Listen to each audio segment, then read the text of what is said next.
right, Peder Bergstrand from the one and only Lowrider. Thanks for being on, man. Hi.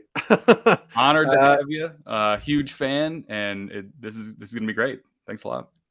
Thanks for having me. And sorry for delaying this. For people who are watching or listening to this, we tried this on and off for a couple of weeks, but I work in the music and entertainment industry, both sort of like. I do a lot of outside of Lowrider. I do a lot of like graphics design and motion graphics and film and stuff.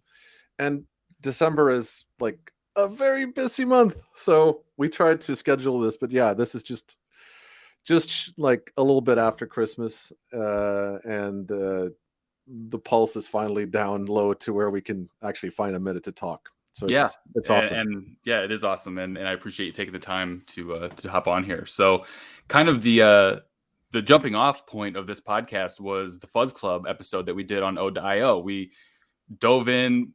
I think everyone on there had mostly heard it and all big fans of it. So we tried to kind of talk about it as much as we could. And we kind of established that for a lot of us, it was like kind of a Mount Rushmore album, a monumental album and very important album for stoner rock. And we had Jad Schickler, who helped put out the record. He was a guest on that episode.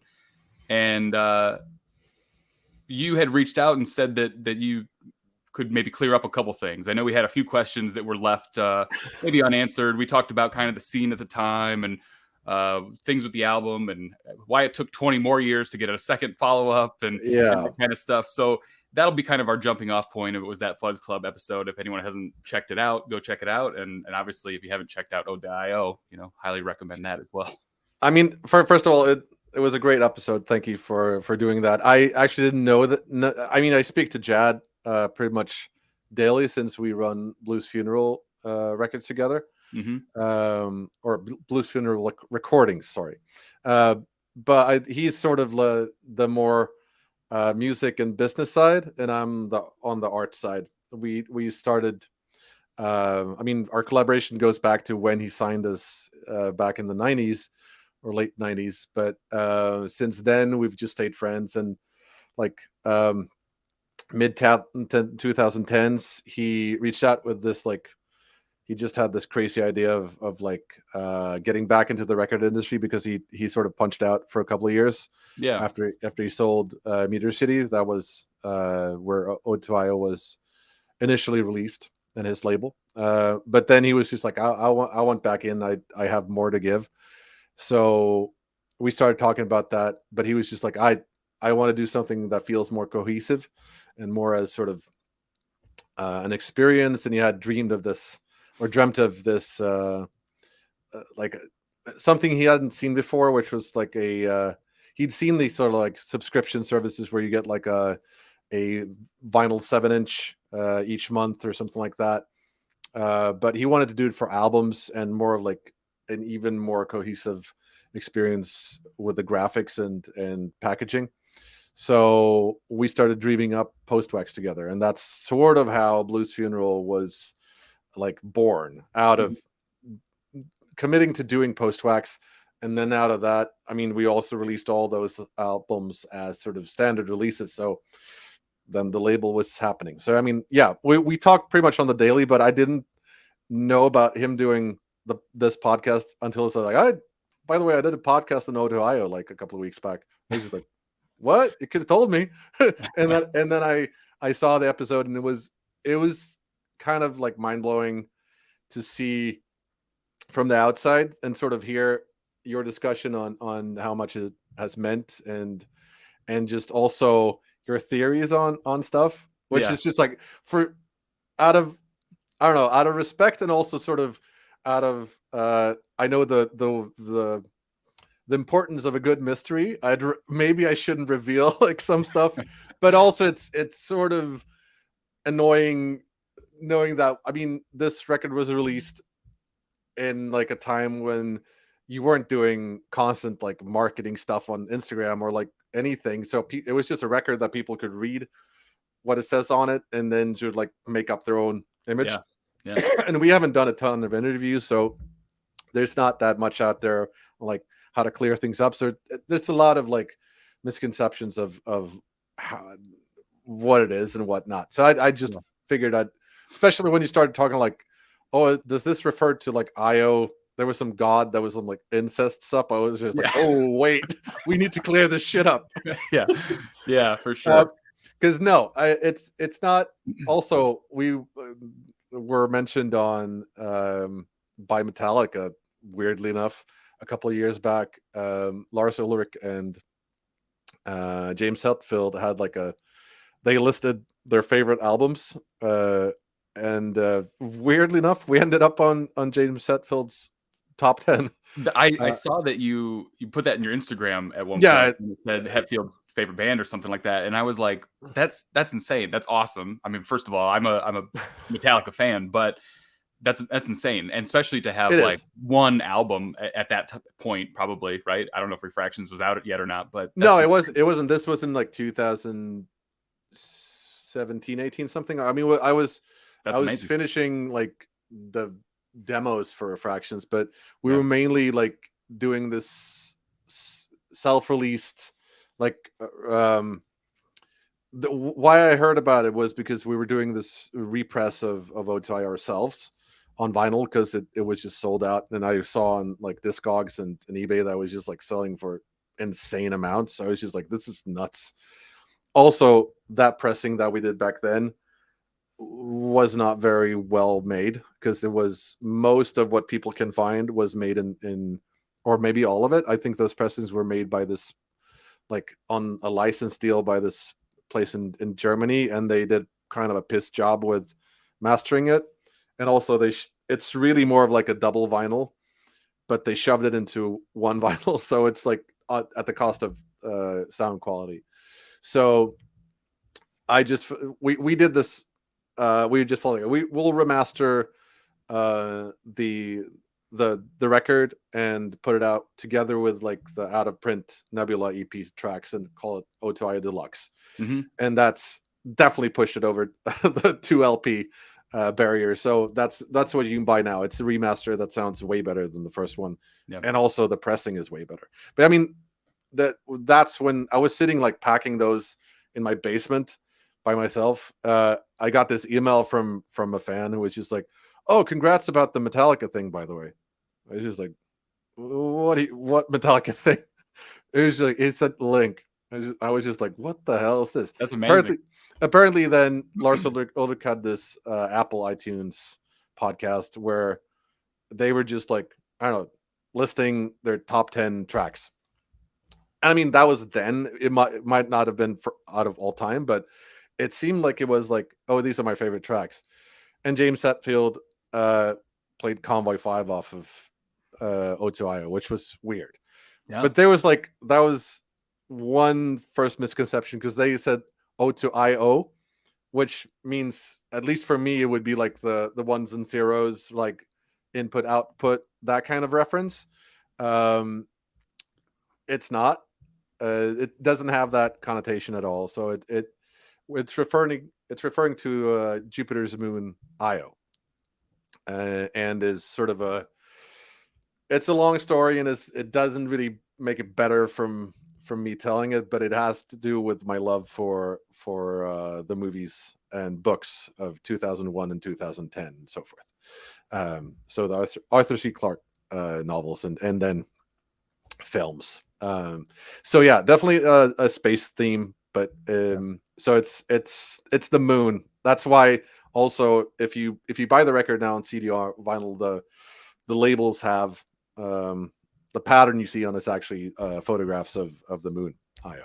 So it's not any weirder than that, and there's no incestuous. I think that we all assumed as much, but yeah, but I just figured for once, like and wait, there's something else that people usually, I don't remember now, but it's just like people were reading it wrong.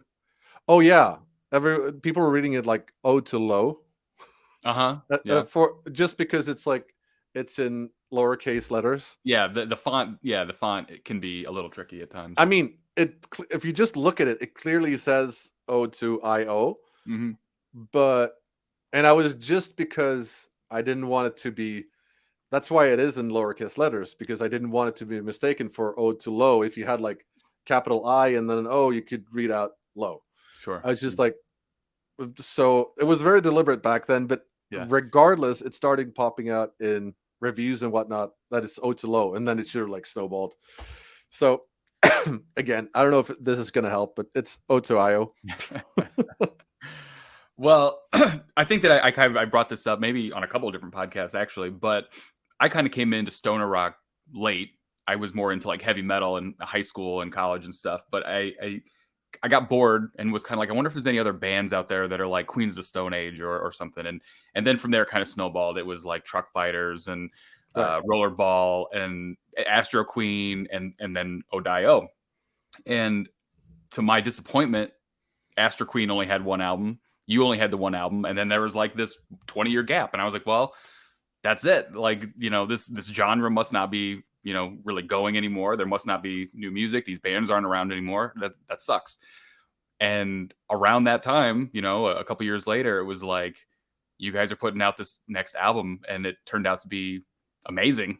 And what a time to be in stoner rock. I mean, there's like these bands kind of coming back and a big resurgence in like the fandom of it all. And people are still super into Sabbath and Caius and, all these things. And it was amazing for me, because being a new fan, I was like, oh shit, there's nothing still happening. And then it turns out there absolutely was.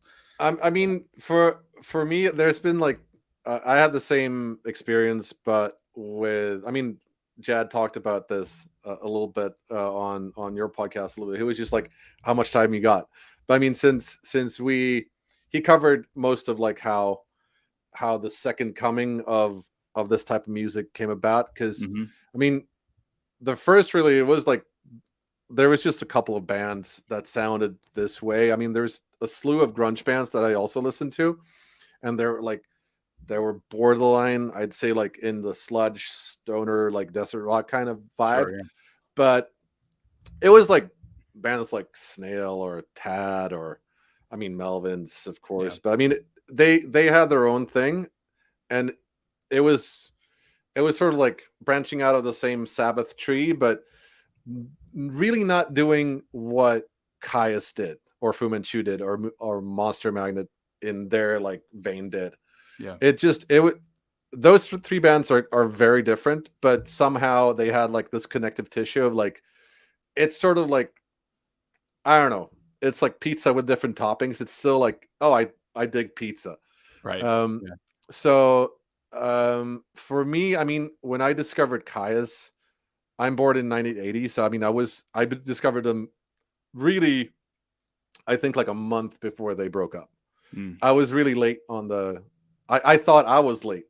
And, but I was like 14, 15. And I heard Enter Circus Town. I'd been way into like Soundgarden and all these other bands before that, but I didn't know about like Sky Valley or Blues for Red Sun in like that early phase they had. I just saw like this bill of like Soundgarden was playing in Sweden. They were doing like this massive tour for Down on the Upside, I think, and they had a bunch of bands like White Zombie and a couple of other bands like 11, and then they had this band Caius, and the only band I didn't really know what they were was Caius. So I just went to the record store and like listened to something. They just put out a record apparently. And I just, this was back in the day when you went into a record store and you asked them to put on the CD, and you just stood there with like borrowed headphones and like, is this for me? And you listen for like half a song or whatever. And I just stood there and listened to the whole record. And then I was 15, so I was broke. I wasn't even broke. I didn't really I just had my like, I don't know, whatever mom and dad gave me.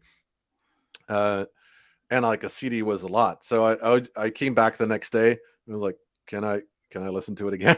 And I think I came back for like a week straight. After that, the guy in the store was just like, are you going to get this, or like, what's up? Yeah. I was just like, okay. So I got it. And then that was sort of it. I was like so hooked.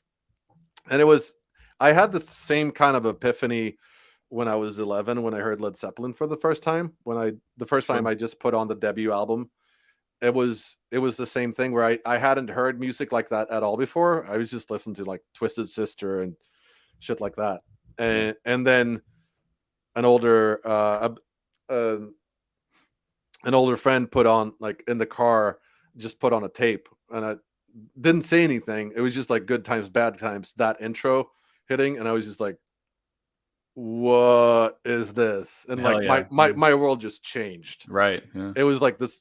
It was that before and after that moment, literally, and then it was the next thing that happened after that had that sort of a effect on me was hearing "And the Circus Leave Town" and the intro for Hurricane was just like, you can do it like this.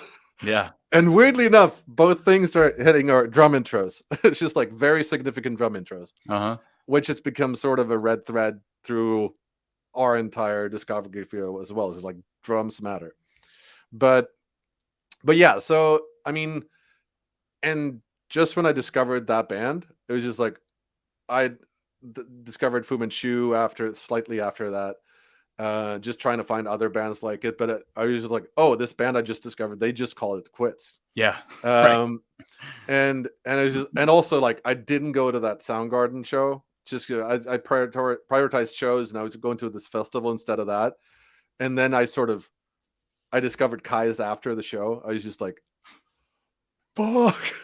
And just like for years and years, I was just like, oh man, I would just kill myself, or I could have been there. And I mean, then I became buds with Tommy and Dozer and all those guys, and they're like, yeah, we were at that show. It was the best fucking thing ever. Of course it was. was. Like, I was just fuck you. But yeah, so I mean, that was sort of the first seed of the whole Swedish scene, which was also pretty small, was just like discovering these bands and then just wanting to, just like you are when you're like 16, 17, you want to do your own thing based on the stuff you love. Why is there a scene like that in Sweden of all places with like Dozer and Lowrider? I have no idea, but I mean, Swedes have always been sort of, for the like 9 million people that live in Sweden, we've always been very prolific when it comes to music. I can't really tell you why, but it's just a tradition of, we have like more songwriters per capita than anywhere else. I mean, if you go to LA and just talk to anyone in the pop scene, it's just like they know that, oh, if you're getting a Swedish songwriter, then you're like you're getting a hit. Yeah. And it's I don't know, maybe something in the water. Yeah. Even now, I mean, it's like there's good bands in like Texas and stuff like that, but then you go like Greece, Sweden. I mean, there's just like so many good bands coming out of those places, and it's always just surprising, I guess. I've always sort of, at least back in like when we started out, it was like public music school was free, and it was sort of mandatory that you tried out an instrument via like a regular school. So like when you started like first or second grade, you were just like, there was this like open house day at like the music school, the public music school, where you just like, you could try out anything.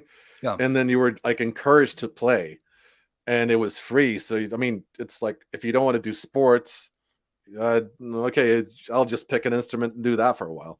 It's sort of like it wasn't that sort of like hard threshold of like, music means like you need to be rich, or have rich parents or anything. It's just like, no, anyone could play an instrument. So first off of that, and then it's just a tradition of like, Canada great at hockey because you're great at hockey, and then you have like this like resurgence of like, the kids want to do what they see on TV or whatever. Sure, and I mean, we've always had like, ever since like ABBA, and even before that, it's just been like, we have this sort of, I don't know, image of, we do music, and that's what we do.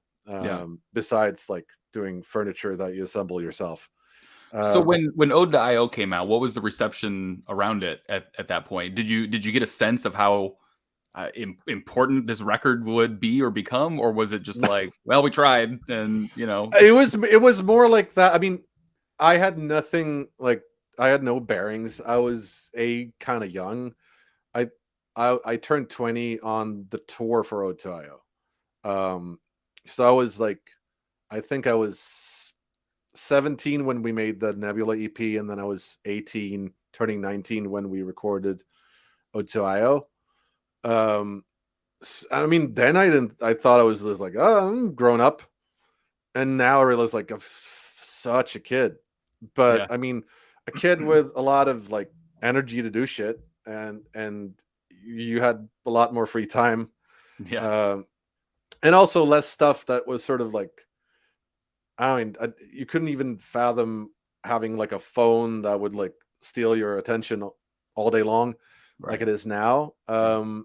I mean, it does make a lot of things happen as well, but boredom is a lot like a big driving force of, I think, like this band and the Swedish music scene. Like Yeah. right now, the sun sets at what, 3 o'clock? It rises at 9:10, so we get like 4 good hours of sunlight.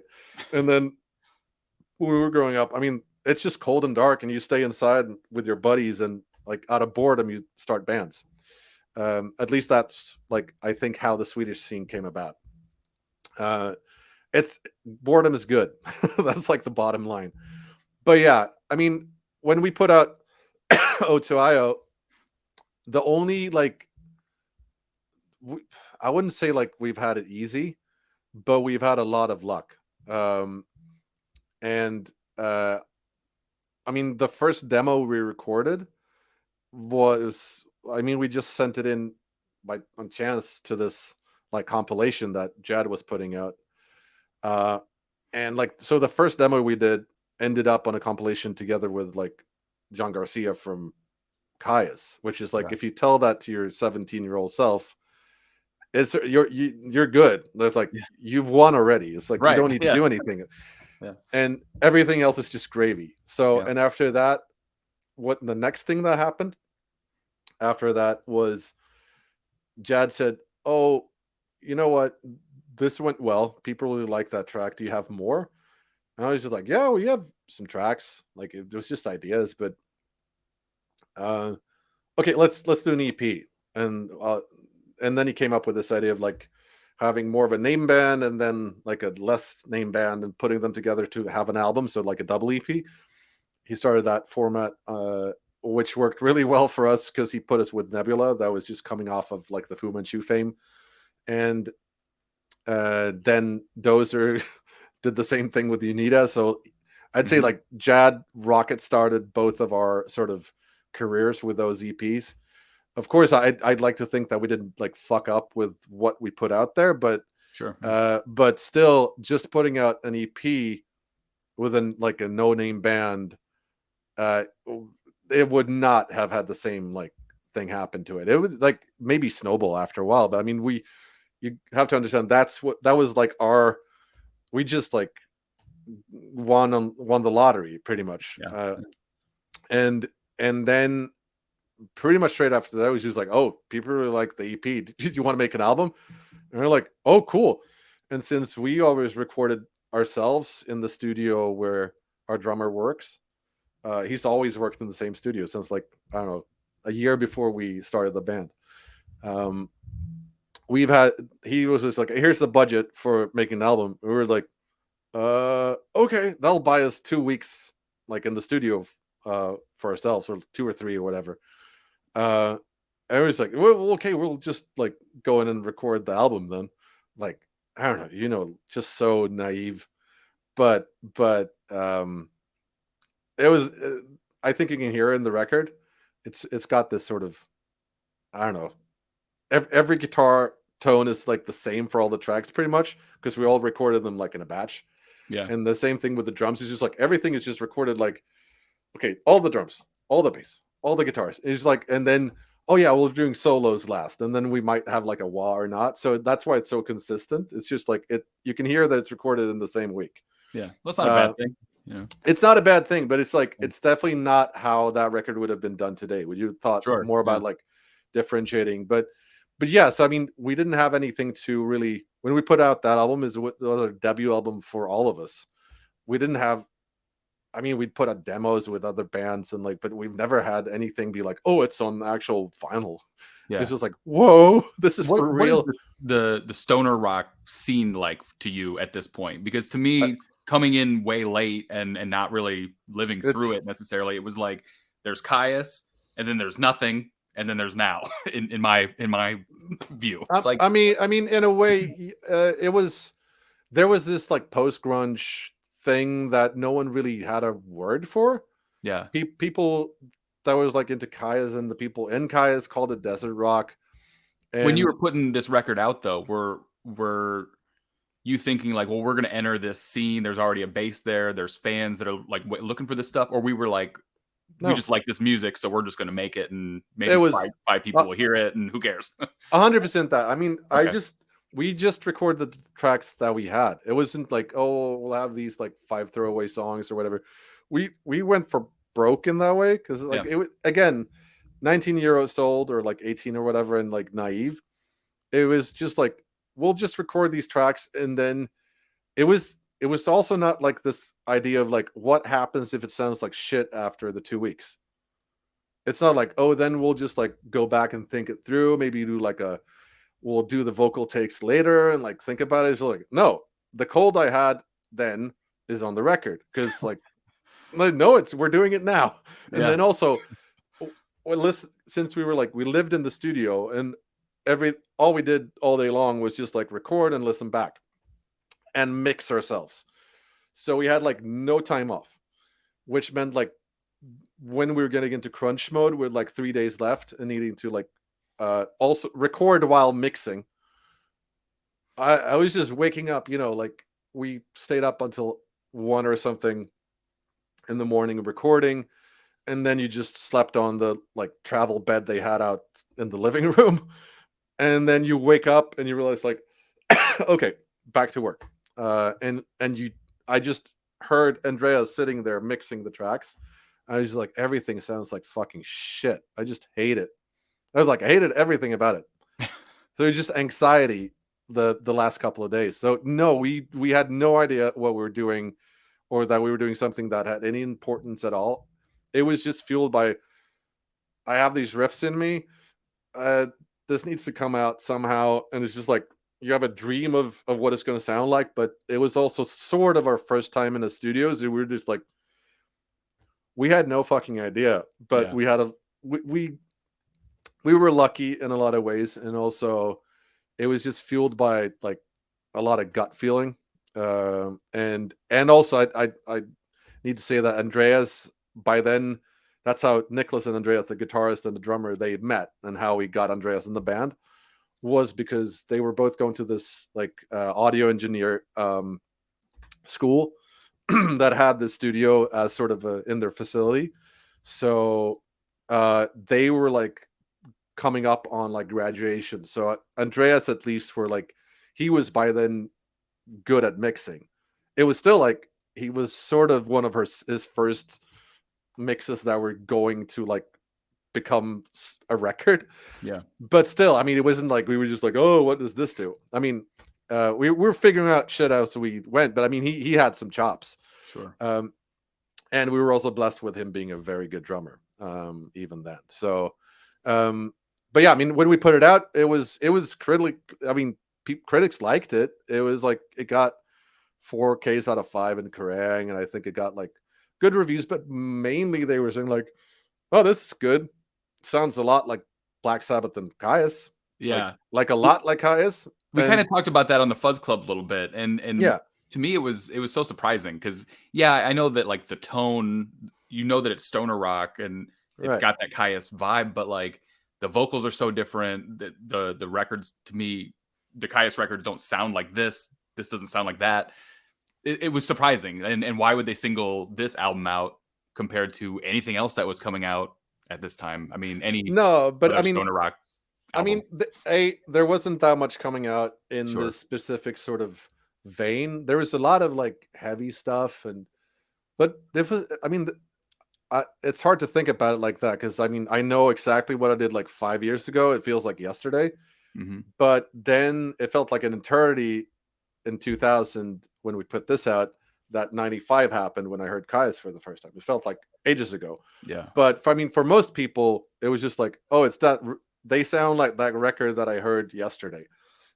So I do sympathize with that. We sounded a lot like Caius, and that record sounds a lot like Caius, but it's just because, kids that listen to Caius, and I mean tons of other stuff, but what came out was very much like for the love of this tone and the sound, Mm-hmm. but of course trying to do something our own with it. But I was just like, yeah, I mean, you're right.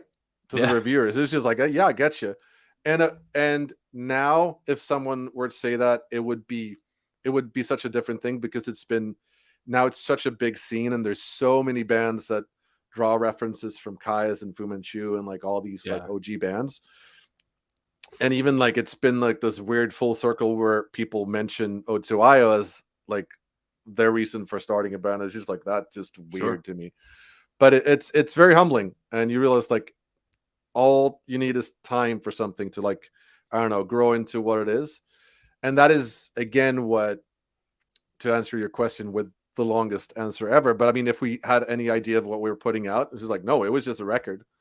And we felt like out after that initial phase of like hating it in the studio, when you're just like, you've heard it so much, it was like I didn't listen to it for like a week coming home, and then I just put it on. I was just like, fuck, this is good. I remember like hearing back Caravan, and then like it went into like the opening of Convoy 5, and I was just like, fuck, this might be my new favorite band. Yeah. And because it's always been like, once we're done with something, I'm very removed from it, and I'm just listening to it as someone else's band. And I think that is the reason you should do any music. It just feel like you want to listen to it over and over again. So really, when reviews came in, I was just like, I didn't really matter if anyone else didn't like it, because I was like, I dig it. And I mean, if you don't want to listen to it, fine, then I'll listen to it. Yeah. I mean, it didn't, we weren't really like, we didn't have any idea of like us playing shows or any like doing tours, or it was just like, oh, we got to put out a record. Fine. We're like, we made it. We're done. Yeah. That's pretty cool. Yeah, it is pretty cool. But then, I mean, then the scene after that, I wouldn't say died, but it definitely, like, we did this Europe tour or European tour with Dozer, and then we came into like the like shaky mid-20s, where like we moved to different cities, started careers. Some of us started having like kids, and it just like, we didn't disband or anything. We just like realized like, oh, it's been like 6 months since we rehearsed. And since, I mean, we had like these seeds for like new songs and an idea of a second record, but there wasn't really anyone pushing us to do it, and there wasn't like a massive demand for it either. Sure. So we were just like, oh, we'll get around to that. And I mean, I've always kept myself busy with too much stuff anyway, so I was just realizing like, oh, it's now like 2005, 6. And I was like, we haven't rehearsed for like a year or 2 years, and there's like no plans for shows or anything. So that just kept happening. And then, we just like, we never disbanded, or we were just like, we had an idea of like, it would be cool to do more Lowrider stuff, but when I'm done with all of this shit. Yeah. But then there started to be like these murmurs of like people emailing, like not often, but like, are you that guy from Lowrider? And I was just like, oh yeah, I am actually. It's like, oh, I really love your record. It's like, oh, yeah, you're really kind. And then like, what the internet as we know it today started happening, where like in 2007, 8, 9 there, I mean, Facebook started like intertwining people, and that is really like the what do you call it, like the event horizon or whatever, where like something happened where it stopped being our record, and people like found it and started trading it around and just talking about it, to which led to, and also we realized like, oh, it's like a second wave of like people digging this music. Yeah. Because it was like a very small thing back in the day when we toured for O2IO as well. I mean, we played for like 20 people, 50 people, a really good night. on that tour was like 100 to 150 people. That was just like insane. So you have to like take that into like how we received the record was like, it was like, oh, we got to do a European tour, but we slept in the van most of it. Yeah. And like came back and we're like a little bit sort of disillusioned of like this band life. Like, do we really want to do this? Because this is not like, it's we really need to like fund it ourselves.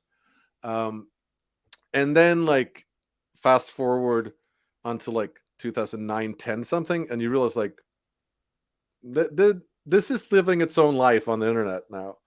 And fast forward a couple of more years, and I get an email from Reese, who's the guitarist in Stake, the UK band Stake, and also like the guy who is like the center point of the Desert Fest London team. And it was early days for their festival. I think there was a second year.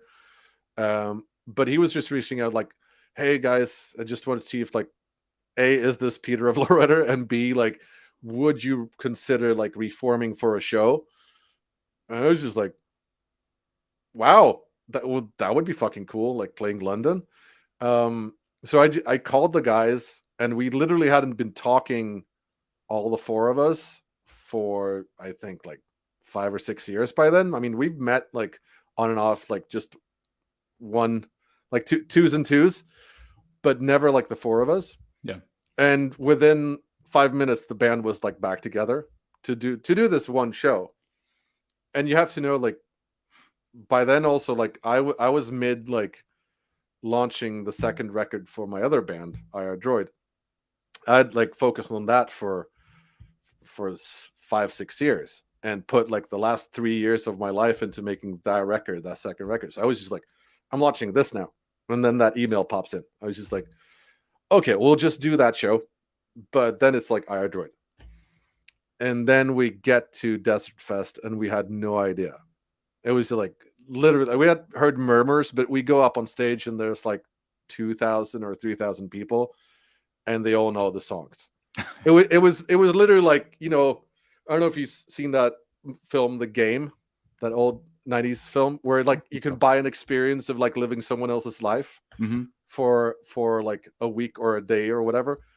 And this felt like an elaborate prank. We're just like, who paid for this and how many of you are in on it? Yeah. Because it was just like, it was so weird. And from then on, we realized like, oh, while we were doing other shit, this thing, like the regular like shitty cheese that you buy at the supermarket that we put into the fridge like 15 years ago, now when we take it out, it's just like the finest cheese that costs like, I don't know, $1,000 a pound. It's like that, at least to them. Because like we were just like, wow, you really love that thing that we did. I mean, we didn't have an idea of that it would be that thing. But I mean, again, that's, someone said that the best thing you can do for your career is either die or quit. And I mean, we never quit, but we definitely like weren't available. So in the like, I don't know, logic of supply and demand, it seemed like there was no supply and the demand grew. So when we came back, the love was real, and we realized like, okay, we need to give something back to these people now, and we need to do it. Like, we can't fuck up like a second album.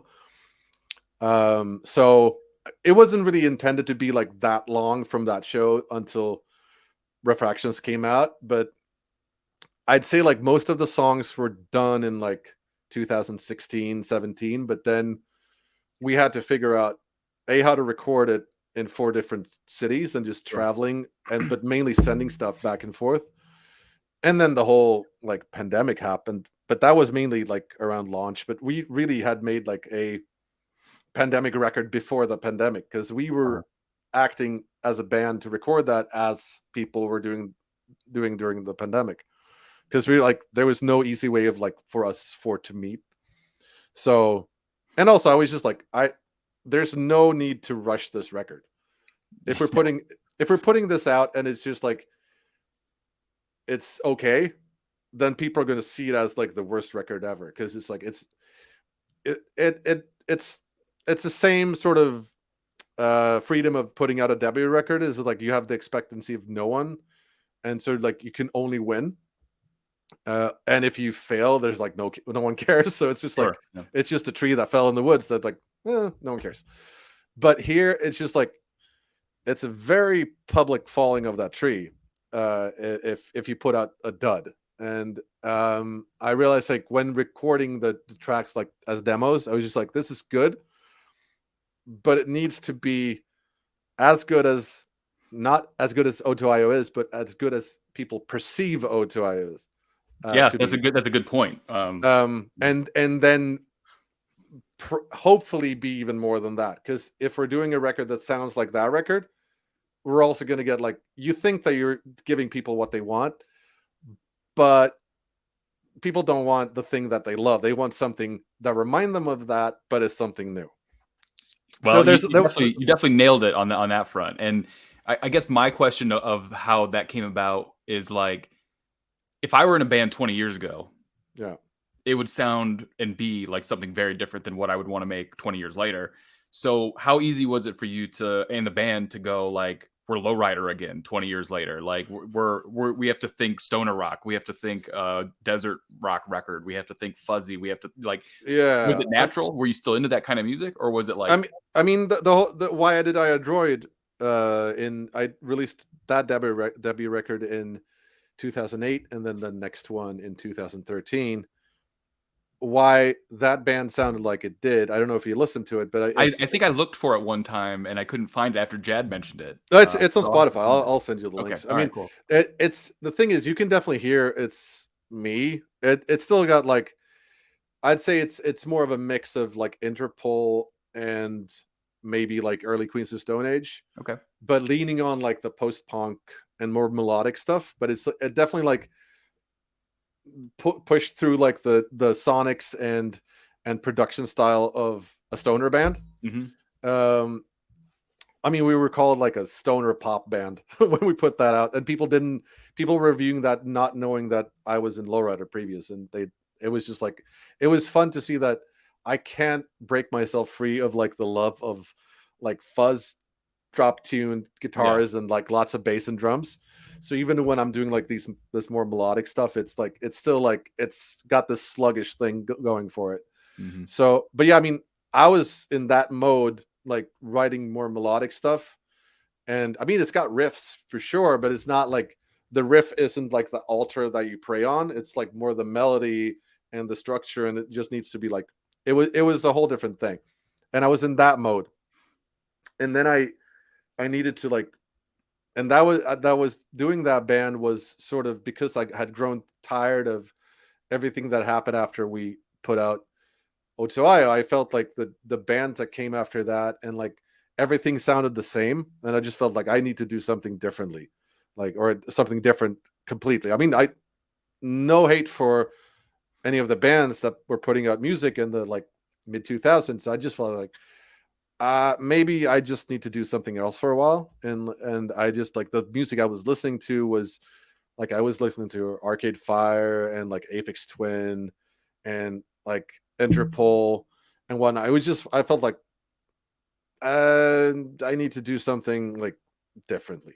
Because I was just like, that's also why like the second record, why we didn't do that, which is I just like, I didn't feel I had it in me.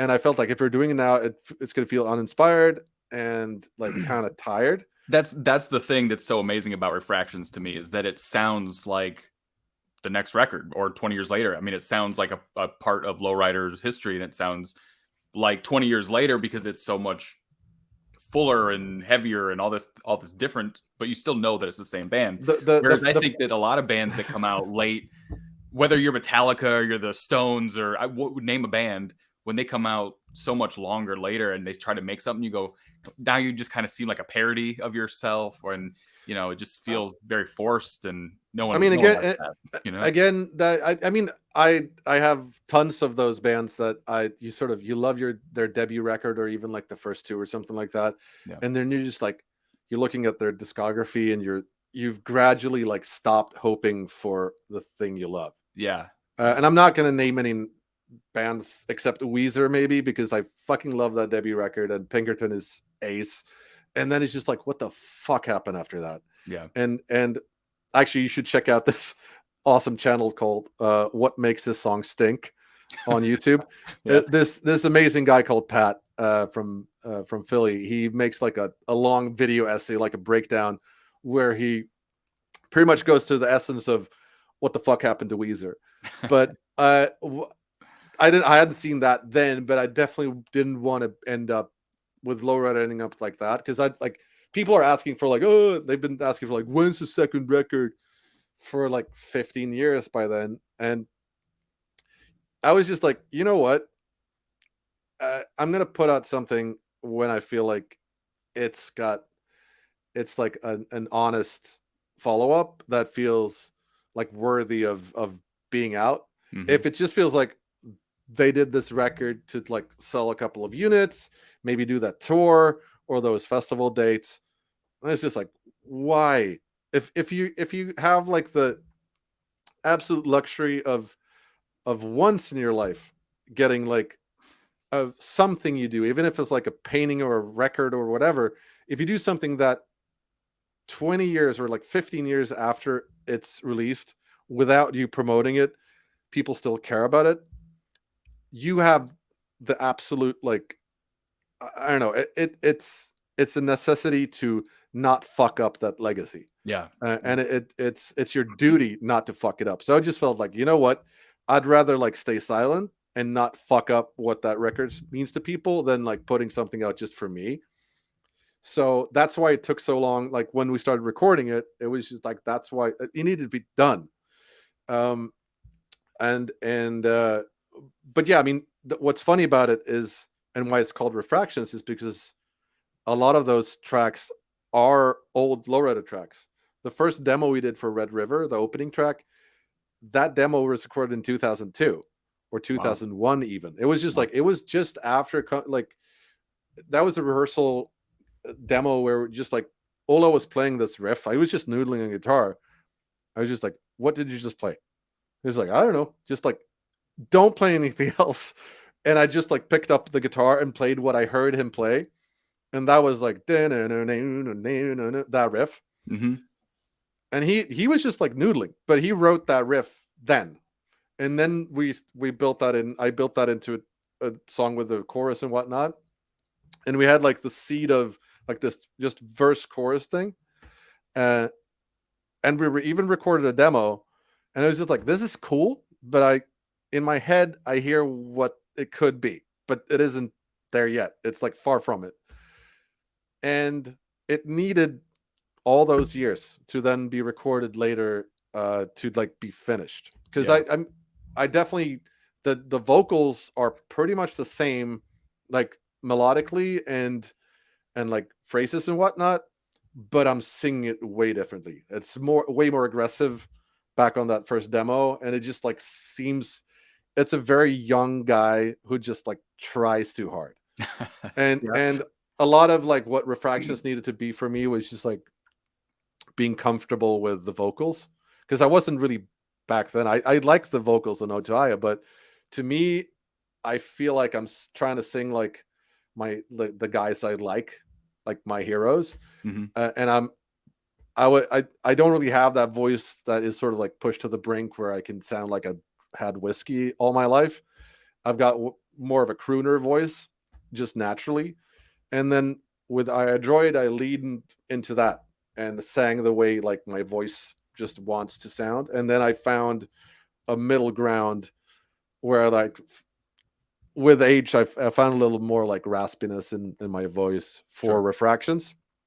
So like, that's why I felt so like happy with putting out Refractions. It felt like that this sounds like us. It's like, it's way more the record, the band that we always should have been in a way. So, but yeah, I mean, Red River is an old track.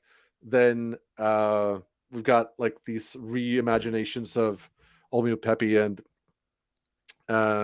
what else? Sun Devil. Let's talk about Sun Devil real quick, because I know we brought it up on the Fuzz Club a little bit, and we kind of talked about how it it sounded kind of like this bridge between like the first half of Ode.io and the second half. Yeah. And I wanted to hear if that was semi-accurate, and then why the decision to reimagine it for Refractions and how that came about. I mean, you were sort of on to the idea, but it was funny that Jad actually forgot some of the story behind that, because when we were writing back and forth with emails, when we were in the studio, I told him, like, we have this like riff we don't really know what to do with, that we jokingly called low garden, because we thought it sounded like Soundgarden. It was, again, just a riff that Ola had. This that opening riff, but we didn't know what to do with it, and he literally like showed it to me like mid first week of the 2 weeks we were recording. So he was just like, that's cool, but we don't have the time to arrange it. Or, I mean, we just didn't. We were scrambling with all the other tracks already that were like, we were finishing them in the studio. We were just like, that's cool. And it feels like, somehow it feels like the sort of little brother of Anchor that was like a finished track. So it just felt like that that like second riff that comes in just felt like, oh, it feels like a natural sort of where in that you would start off Anchor. So it was never really, I mean, now in a streaming age, maybe you wouldn't have done that. But I mean, then it just felt like this album is just going to flow because you're going to listen to it on CD or vinyl or whatever. Sure. Yep. So, I mean, it just, to me, it always like, I thought that people saw it as sort of like this just little opening to this acoustic opening to Anchor. It could just as well have been like, the whole thing was Anchor, but it also felt like, no, but it needs to start on the one with like the drums and just like that. It's weird with like this long acoustic intro for a track that's already really long. Yeah. So but I mean, we just dug it. It was a very late sort of idea coming in, and we just like, oh, it's this low garden idea. We just put it on there. It was never like this conceptual thing of like, it's going to be like the bridge between the two sides of the record, because we were figuring out track order like last minute pretty much. Anyway, so I mean, it wasn't that conceptual, but then it always lived with us that like, oh, that riff is so fucking heavy. You can hear it in your head, but we only have this sort of acoustic version of it. And then we actually, when we were formed, we did, by request of the guys at Stone from the Underground, a festival here in Europe. They're a guy who called into some sort of, they have a radio that they had or all year long, a sort of a lead up to the festival. This guy was requesting like, oh, tell them to play a heavier version of Sun Devil. And just to like, I heard that from the guys at the festival. I was just like, just as a dare, I was just like, guys, let's do the heavy version just live. And then we did, and we were like, that was fucking great. Yeah. So I mean, the whole like idea of Refractions was that it's going to be this sort of like mishmash of old ideas, like lensed through a prism to like create something new. Because all of the tracks really have some sort of old version of it.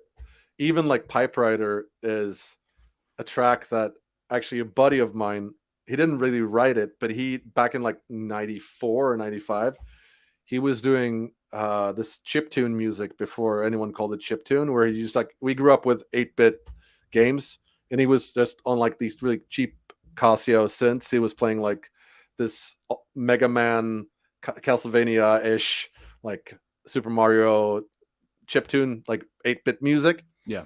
Under his own moniker. And he had this track called Pipe Rider that I always like just love the opening of. And it just had a this sort of like, it was way faster, but that just melody was just constantly stuck in my head from even before Lowrider. And then leading up to Refractions, like when I was actually out here in the woods, I was just listening to that. I was just like, fuck, I hear it like way slower and like way heavier. I just hear like that could be such like a majestic fucking riff. Mm-hmm. And then I just started like trying to play it on guitar based on like not listening to it, but based on my memory of, because I had that cassette back in Stockholm and I hadn't listened to it for ages. I just had the melody stuck in my head. And so I took it out on guitar and started like build just the verse bit around it. And then when I listened back to the thing, the Pipe Rider track, it was just like, they're not really the same. It's just like they're sort of in the same vein. They're similar of each other. But I was just like, as an ode to that track that I've loved since I was 15, I decided to also name this one Pipe Rider. And then everything outside of that is like our own track. But but yeah, all of those tracks were very much like this sort of like take an old thing and make it something new. So the same thing goes with Sun Devil, that like we just like we was like, oh, should we put vocals on this? I'm like, nope. This just needs to be as brutally heavy as it is, and just like the riffs can stand by itself. But then that's also sort of it harkens back to that track leading into Anchor on Ode to IO. When I was just sitting doing the demo, playing bass, when that sort of that last screech of like a track stopping, I just kept on playing the bass. There's a there's just bending part. I was just like, and just listen back to it. Mm-hmm. I was just noodling, and I was just like, that's fucking heavy. And that's how like the following track, M87, Mm-hmm. like how that happened. That was also just like something that happened when we were recording Refractions. It was not really that riff and that sort of part just happened in like a day. So that was maybe like the most spur of the moment track on that record, really, because it wasn't planned. It was just like this jam that came out of playing Sun Devil and landing in it, and then just like that, it just felt natural that riff would continue into it. Yeah. So, but yeah, I mean that's the story of how an old track that wasn't really a track, but it also just needed to mature and like land. I know that some people were like bummed that we put out Refractions. They were like, most of the tracks are old. I'm like, yeah, but I mean, sure, there are versions of them, but it doesn't sound at all like that, like the new one. Yeah. And also for me, like with Old Mule Peppy that we put out before on like the EP with Nebula, it was always, to me, it was like, it was cool, but it was not how we played it live. When we like, it was a constant song on our set list since like 98, but we always played it way slower and tuned to C because that's how we tuned. But for some reason on the record, it's tuned to just drop D. And it's very like, everything is very like fussed out, and there's not a lot of bass in the mix. And the drums are pretty tuned up as well. So it actually sounds a lot more like early Sabbath or something, like production wise. And I always heard it as more like this, like just explosion of sludge when we played it live. I was just like, oh man, we should have recorded it like this all along. So I just felt like, to make that track justice, that's why that is on there. But I always also thought of it as an old track. But the funny thing about like now with Refractions is now people are listening to that haven't even heard Ode to IO. Sure. Yeah. And you just realize like, oh, you can do whatever you want. You don't have to like consider that we put this out as sort of more of a demo version, which to me at least, like the first version is. It was just like, we just recorded it once in the studio when we were figuring things out, even before we were like signed. And that's the version we have to live with. I was just like, no, man, we need to like put it out for real. So that's why that is also on there.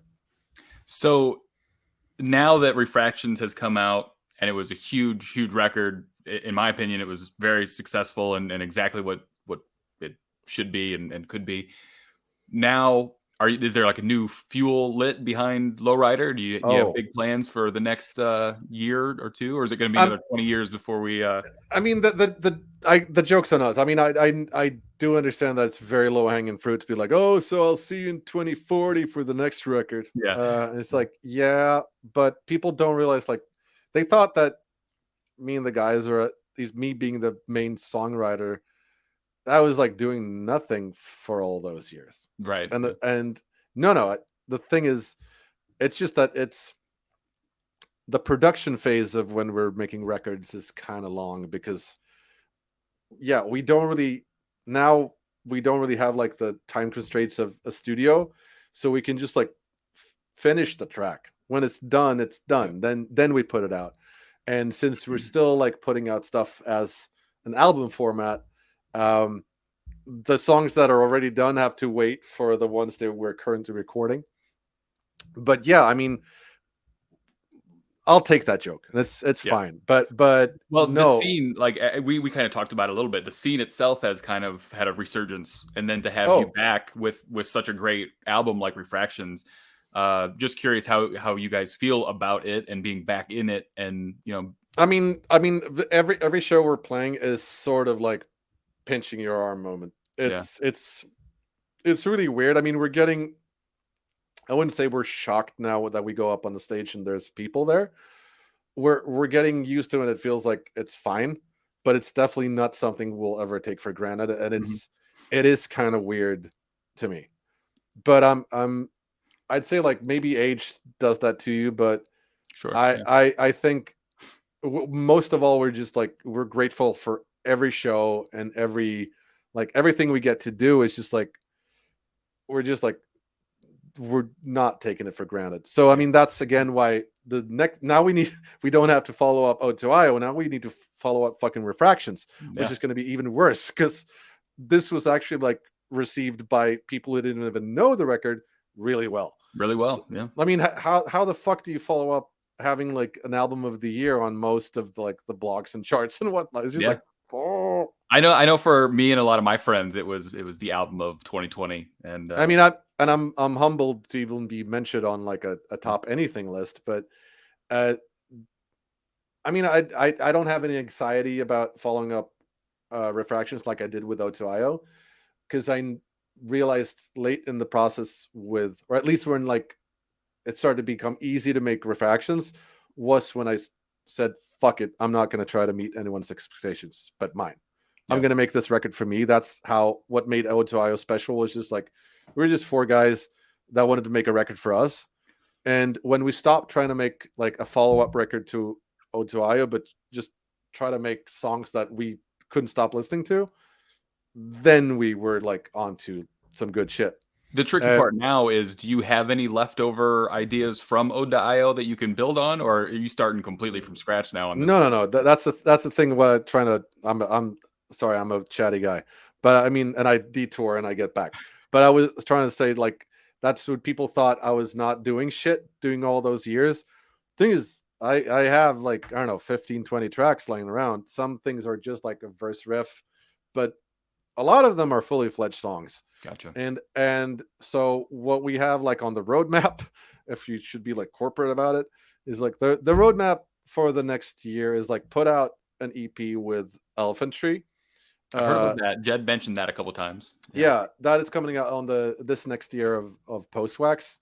So it's subscription, like people are subscribers, they get it 2-3 months early with special packaging and an extra song. And that's probably gonna be like autumn-ish next year, because we're like finishing the recordings and I think we're gonna master in like February or March, and then you just have to wait for vinyl pressings. Yeah. So yeah, those songs are, it's gonna be 4 or 5 tracks. Those are done like up here, and then they're being recorded at this moment. And then I have another 10 or 12 that are like in the bag for the album, because we always thought of like this Elephant Tree EP as like, oh, the thing in between. actually, that was what we thought about Refractions as well. That was just like the EP we were supposed to do. Yeah. But because some of the tracks we've been playing live since 2013 that we were like saving for the album, and and we're still like saving them for the album, but we're somewhere like halfway through Refractions, like recording it, realize like this isn't an EP, this is an album. Yeah. And we just thought of that actually as like the little thing we're putting out before we're putting out the album. And then we realized like, oh, Pipe Rider is like 11 minutes long, and Ode to Ganymede is what, 8? And we're just like, fuck, this is like, even if it's 6 songs, it's like a full length. Yeah. So, and then we just committed to be like, oh, okay, this is our comeback album then, or whatever, like the second album. So there's an EP coming, and then the album we always thought of doing as a follow-up to Ode to IO is coming after that. And Great. that's going to have some of our absolute favorite tracks on it. It's going to be really good. Cool. If we don't fuck it up recording it, but and I mean, yeah, I'm trying to expedite things, but then again, we all have like families and lives and whatnot, and so I'd rather do something that's worthy of like its predecessors than rushing it out. Also, It's like there's no need to rush it. There's others. I mean, just this year you've had like Elder and King Buffalo and whatnot. Just like I'm happy that we're not competing with our new release with them. Maybe we will any year because they're so fucking prolific. But I mean, it just feels like if people want to listen to music, there's tons of great music coming out in the same vein. So that's why, like, when we put out something again, it should be worth it. But we're definitely on a timeline now where like the EP is coming out next year, and then the one after that, hopefully we're not really stopping recording for the EP. When we're done with that, we're just going to continue to record like the album tracks and then put that out. So the only thing slowing things down now really is like when we're done, people won't hear it for 7 or 8 months just because like we want to put out the vinyl at the same time as the record. Right. Yeah. And you need to wait for like manufacturing times are just rough. It's just what it is right now. Yeah. I'm wondering if it'll get any better in 2023. And it is getting a little bit better. I mean, we're talking to Plants on the daily since we're doing like post wax and all releases really. And we've had like the fortune of, with Refractions especially, we didn't expect it, but I mean, it sold out really quickly of the first batch we were doing. It was like, oh shit. And then we need to do a second batch. And now we've had like the luxury of doing like, I mean, it's not huge batches, but still we've had like, I don't know, a 4th or a 5th batch or a 6th batch or whatever. Yeah.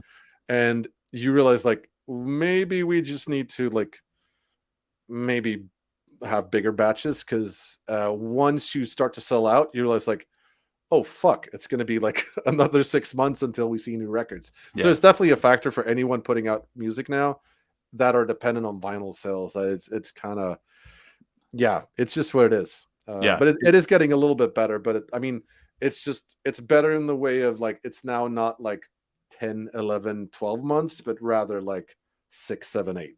Yeah. That's to me, that's not like fast. It's still like a very long time to wait for something that you thought was done. Right. Yeah, it is. It's tough to be done and go, well, I could just post this on digital platforms now, today, to be out, or I can get a CD in a month, and then to go like the vinyl's not gonna be out for 6, 7, 8. Like that's got to be tough as an artist going like, I want people to hear this. And I mean, yeah, in a way, yes, but I know it's tough as a fan because I know when bands go, we have new music, it's like shit. Oh, it sucks. It blows. I mean, I've already played some of like the demos to some people, but I mean, some of the tracks that are going to be on this EP, I recorded a pretty similar demo to what the album version is going to sound like in like 2016. Yeah. So some of those songs feel like they're little like pre-refractions or like mid-refractions recording that just like didn't feel like they should be on that one. So that's really how I work it. So like I just when I get the spur of like the moment idea, and I just pretty much do a pretty finished like production of it, just to hear it. Like, does this hold up when like fully fledged? And if it does, then it feels like, okay, cool. Then we'll like work on it together and whatnot. But a lot of times when I hear a riff in my head, I need to hear it in like context to know if it's any good.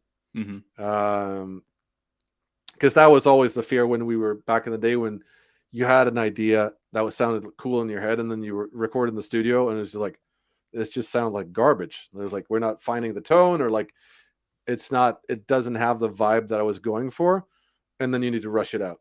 And that's, I mean, I know tons of buddies and bands who are like, they have this track that sounds amazing live, and I know they have it in them, but the version they put out is just like, it's not as good as it is live.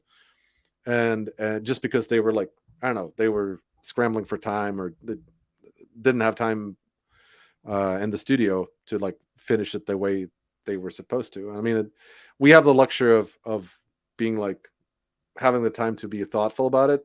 And maybe, I don't know, maybe that's why like Refractions stood out, because it felt like deliberate and thought through in a way that we couldn't have done without that luxury of like, no pressure from the label, no real tour to like that the record is supposed to support or whatever. It's just like, Lowrider is maybe like the most successful like side project or like hobby band ever. I mean, we take it, I mean, it's very serious when we do it, but we also deliberately haven't signed with a bigger label that would come with like the pressure of like, no, you need to put out a record every other year, Right. and also you need to tour this much and whatnot, blah blah blah blah blah, and do this and this and this to like promote. And it's like, no, don't want to do that. Just want to do the record, and then do the shows that matter.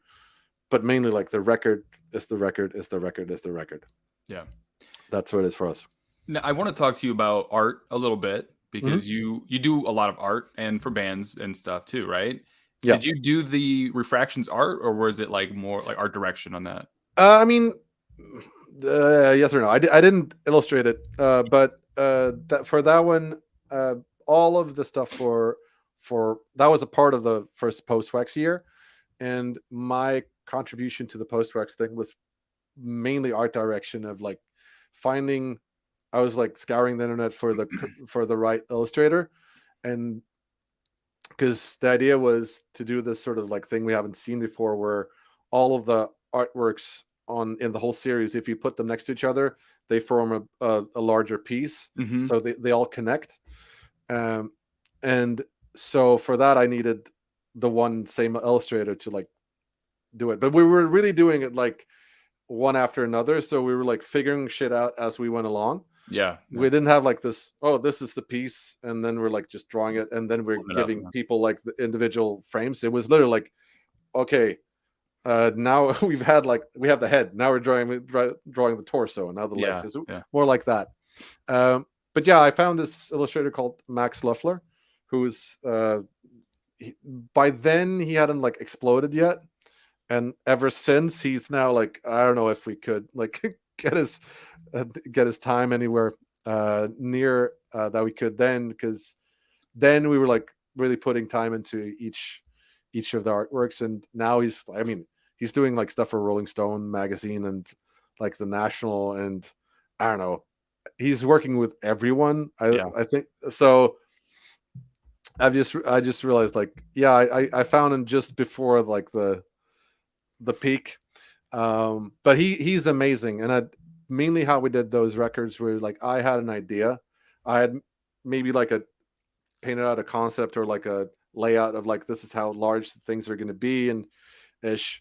And for that one, I drew an inspiration from an earlier piece he had done that had like a similar vortex in the bottom. And then the whole idea of like the refractions of like light going through a prism and coming out like refracted, was, since that was like what the songs were to me, it just felt like it needs to shine through in the artwork. So that's when we sort of came up with this like these I wanted these like elemental shapes of like this these different prisms. Mm-hmm. So this just light beam going through them and then into the eye. That was like an early concept that then I just sent him, like, I'm thinking like size wise it needs to be this, but then just like go do your thing. And then he sent that back and it was just like, oh, we're done. Yeah, it's great. Yeah. And Yeah. but you do a lot of your own work. Oh Also, yeah. right? Yeah. Yeah.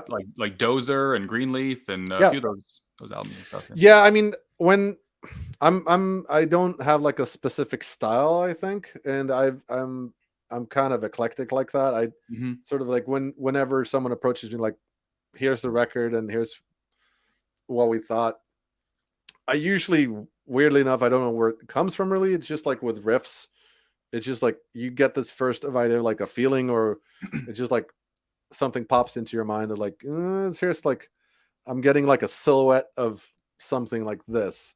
And then you just try to like follow that and just pull on that thread and see where it leads you.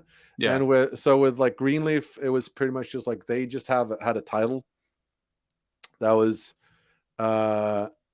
echoes from Echoes from a Mass. Yeah, it was echoes from the Mass actually. Okay. Because it was from a lyric, and I was just like, is it okay to change the album title? And because I was just like, I'm seeing like a double.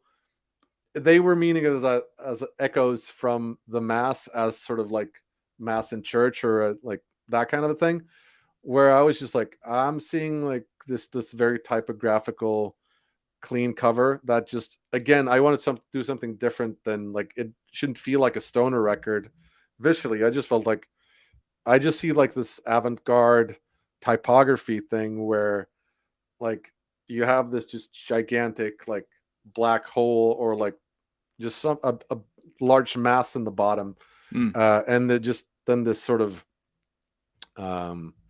whatever, like burning satellite or whatever going down towards it, that crosses through the typography. I just felt like that is what this album needs. They haven't done anything like that before, and just felt like that's going to be like the most the pops to me. And then I just painted outward from there. So when we actually did when I did a music video for the same record, for the track Tides, it ends with it just a set in space where Arvid, the vocalist, is like on the International Space Station as an astronaut, and I comped it into all these real shots from ISS, and then in the end he just discovers out of the window this just large black mass, and where in the end you just see this sort of him burning. He goes outside and then he goes inside of it, and it then just like burns into the atmosphere in the end, where like it's sort of it went full circle with the artwork. Now it's like when you can do stuff like that, Yeah. I there's nothing better. But I really didn't like. I don't really plan to then like, oh, now I'm just doing like avant-garde typography records. Yeah. It just depends on whatever lands in my lap. I'll just try to like do that one justice. But I do have, when I look at like trying to find like a specific style through them all, it's usually like heavy on typography and also like just trying to find a concept that works for that record, and it tells a story in a way. Well, it's great, and you're a very talented person, just in general. You know, the videos, the art, the music, all that kind of stuff. So it's very cool. Thank you, man. I want to ask you a few questions from Instagram. I posed the question if they had anything for you. They all came back pretty much as expected. It's a lot of when's the new album and when's the EP with Elephant Tree coming and all that kind of stuff.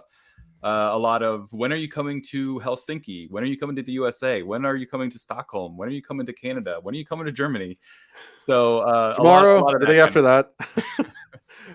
Well, I mean, touring, or I hate to break it to you, but we're never going to be like the touring band, just because I don't know. I have a lot of friends who do that. I mean, I'm good friends with. I'm not going to name names, but like a lot of the bands that are on like that do headline shows and top of the bills of the festivals and whatnot.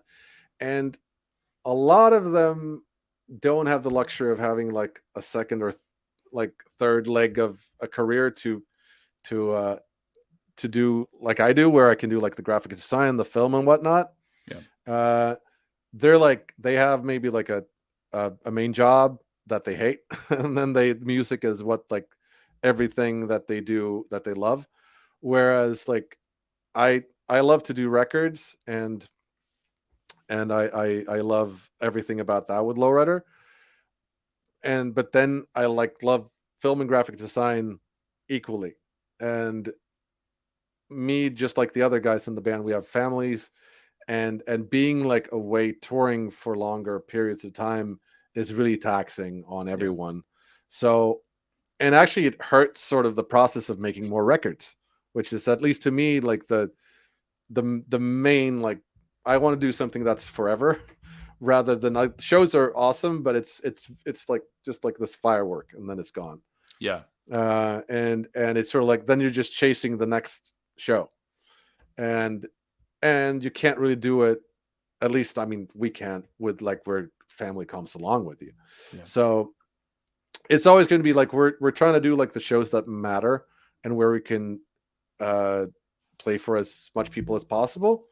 So that's why we've been doing these bigger festival shows, and trying to do like the select ones that, like, where it feels like, here we can do something special, rather than doing like a lot of club shows where I know it's like it's a lot of grinding there. And usually also, when you've done like Helsinki or whatnot, then you get an email like a week after, like, when are you doing Helsinki? I was like, we were just there. Yeah.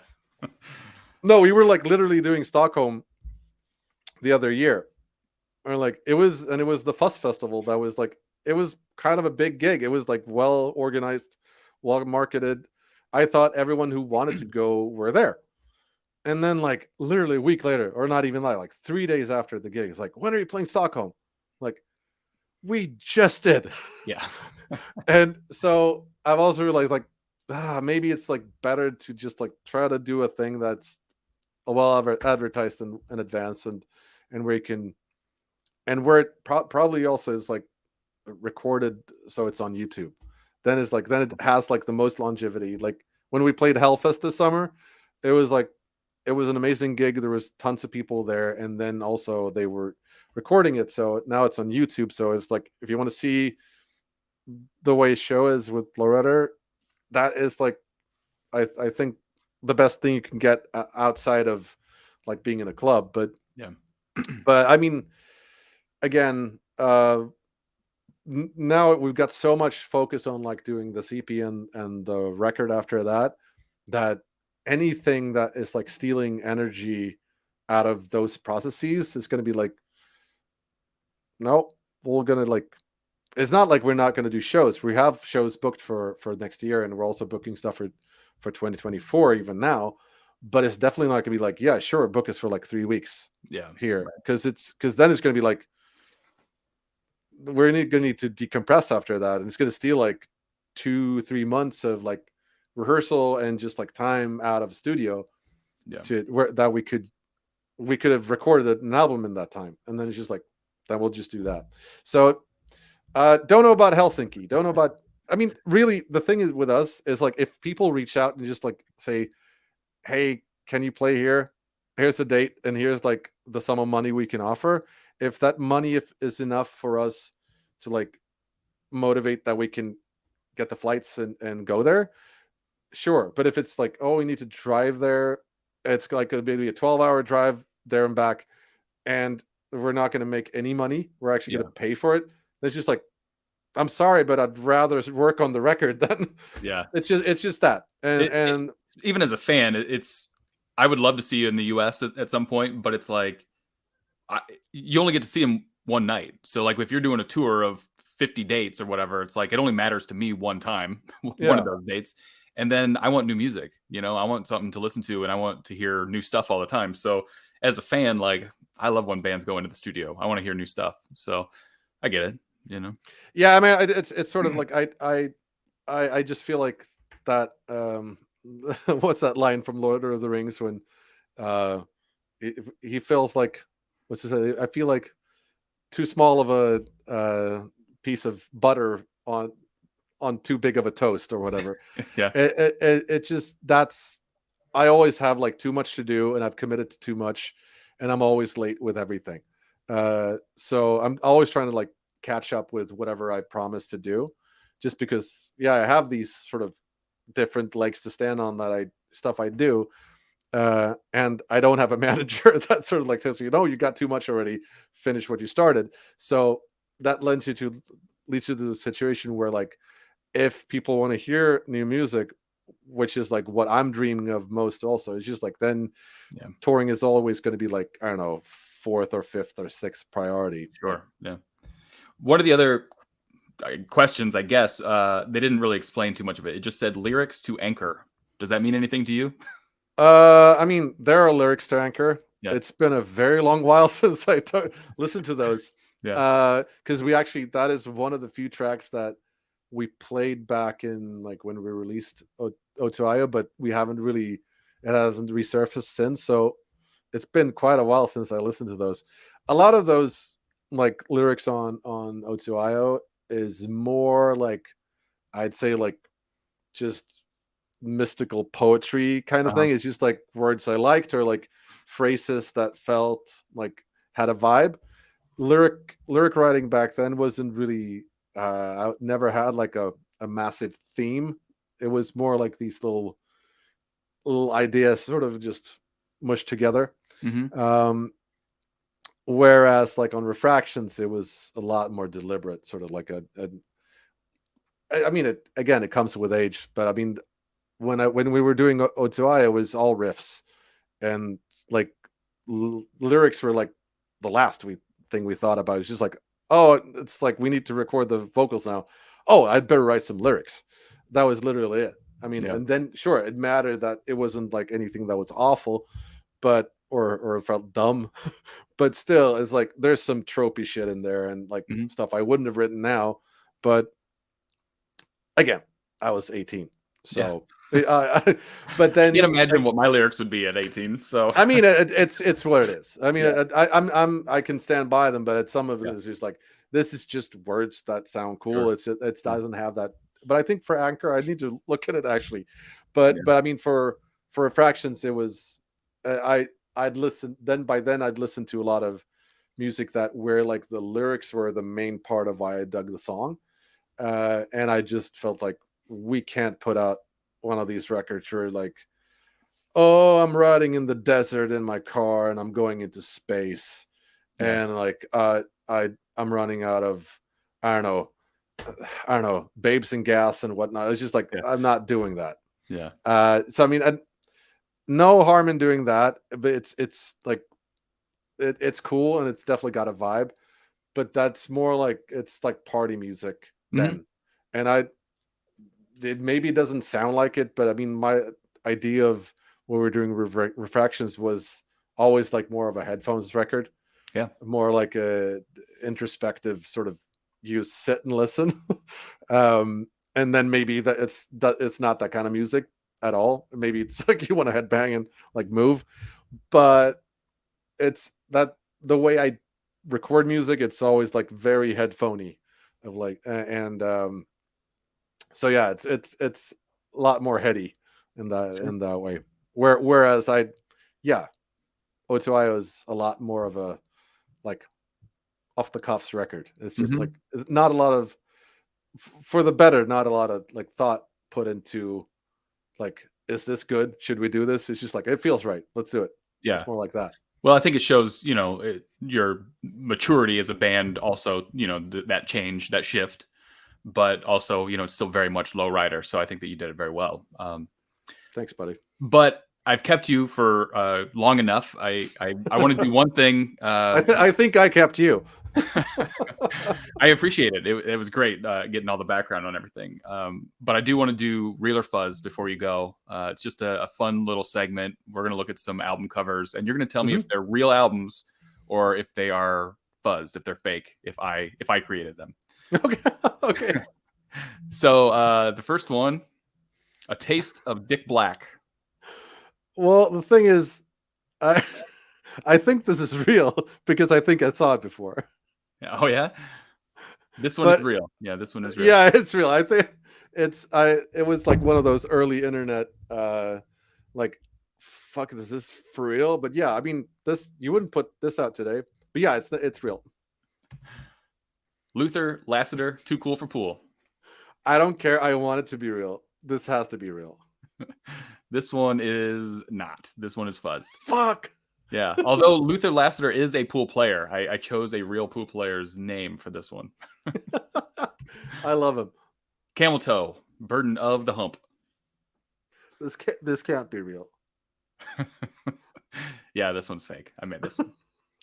But it's, I mean, it's definitely you'd see it in a record store. Yeah. I mean, there are some absurd band names, especially in like rock and metal these days. So that's why some of these are believable at times. When all Jesus, when all band names are taken, people get creative. Yeah. Yeah, you get something like this: Stoner Boner, the Boner Stone. It could be real, but it's not real. This one is this is real, very real. Is it real? Yeah. Yes. What is this? It's like stoner rock. It's been a few months since I listened to it, but it's fairly new. It just came out. And they just felt like that stone dick file, like two of them is so good. Let's copy paste it and just put it. Yeah, so nice you had to do it twice. Yep. The fair sax diversions. I'm getting that typeface, by the way, is one of my all-time faves. This is hopefully real. This one is real. Yeah. Yeah. Wow. I can't still believe that the last one was real. It sounds like something that I would make, though. The pun, the fair sax. It sounds like a joke I would make. But I mean, the thing is with the fair sax, it's so much of a pun that is believable. The thing is, there's this like collection of people here in Sweden. For some reason, someone started to think it was a good idea that hair salons should have like a pun in their name. Yep. Yeah, is that a thing outside of Sweden? Or for sure, yeah. Like any dog groomer or like a hair salon, or they all have a pun in their name somehow. All right, because I mean, there's this list of like all the active salons in Sweden that have like, it's like Harley Davidson and shit like that. Where it's just like, so I mean, that this should exist, like the fair sax. It's just like, why not? Yep. The Strategy of Penetration by Buckner Fanning. I feel like he's penetrating me with his gaze right now. It's just like, guy don't blink. Not even for 198. He's not blinking. This is also real. This is real. Yeah. Yeah. Randy Coven, Funk Me Tender. It's got to be real. Yeah. Yeah, this is real. Guitar recordings. They were just like, oh, if you didn't really think that this was going to be guitar driven. If you didn't get it yet, now you get it. Guitar recordings. Cody Freedom, One Nation Under God. Sadly, there's probably a version of this that is true, but I don't think this is true. But that guy definitely is not faking it. From where you stole that picture, that guy is probably like legit. Yeah, I didn't have to do much to this one, by the way. This one is Fuzz. This technically, it's not an album, but I didn't do a whole lot of photoshopping to it. I feel like if he finds us laughing at this picture, he's probably going to find us. Yes. Did you add the Second Amendment thing on the gun there? Nope. It's there. Okay. All right. Well, and I mean, he needs the axe because why not? Because why not? Yeah. Yeah. You need an axe. Kangaroo Court. Spark Ranger is what it's called. This is probably like, it could be this Aussie, like weird kraut punk thing. So it's probably real. This one is real. Yep. Yeah. What kind of music is it? I don't know what this one is actually. I don't think I've listened to this one. I'd probably like it. And it could be very like, sound like early Beck or something, where it's just like, let's just have a weird record cover because we don't care. We're so indie. All right, last one, I think. Introducing the pecker. And like, just to read it out literally, am I seeing the pecker in this frame? Because if so, man, he's wearing a sweater, right? Yeah. And so I would say, like, if he then either he's calls this banjo the pecker, or the guy is called the pecker, Yeah. or he's introducing something underneath that sweater that is the pecker, and then I like to think that he earned that nickname somehow, and it's just introducing him, the pecker. Is he? Because could it be that when you're picking a banjo, it's called pecking? Could be. I don't know. I don't know the exact term for it, but I mean, this is probably. I'm gonna say it's not real because I'm going into typography here. It feels like the blur levels on the pecker and introducing an emerald gem are different. Mm-hmm. So I'd say it's probably like a collection of different things. This one, to my knowledge, is a real album. I think he has multiple albums. In fact, if I remember correctly, I think he's got a couple. So the second one is like reintroducing the pecker. I don't remember. Okay. I mean, I wanted this to be real, but I thought it was like it's too good to be. Yeah. Well, impressive. It is definitely an emerald gem. And it is cropped just out of view. What we all thought we were introducing. Right. It's probably he's going like, I don't know.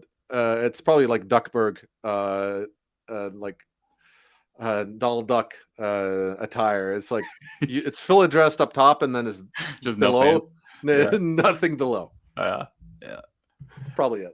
Well, that was Real or Fuzzed. You did pretty good. That's all I got for you, man. I really, really appreciate you coming on, though, and giving us some more information on Lowrider and Ode.io and everything else. I'm a huge fan, and I know everyone else on the Fuzz Club and a lot of people watching this podcast are huge fans. So thank you. Thank you so much. Yeah. And I'll, when we're off, or I'll send you some demos to listen to. Cool. And I would love that. I'm not, I could play them here, but then I've shot myself in the foot of like committing to one or two of them. So just going to send you some snippets and you'll tell me if it sucks or not. Love it. Appreciate it, man. That's cool. Right. All right. We'll talk to you later. Take care, man.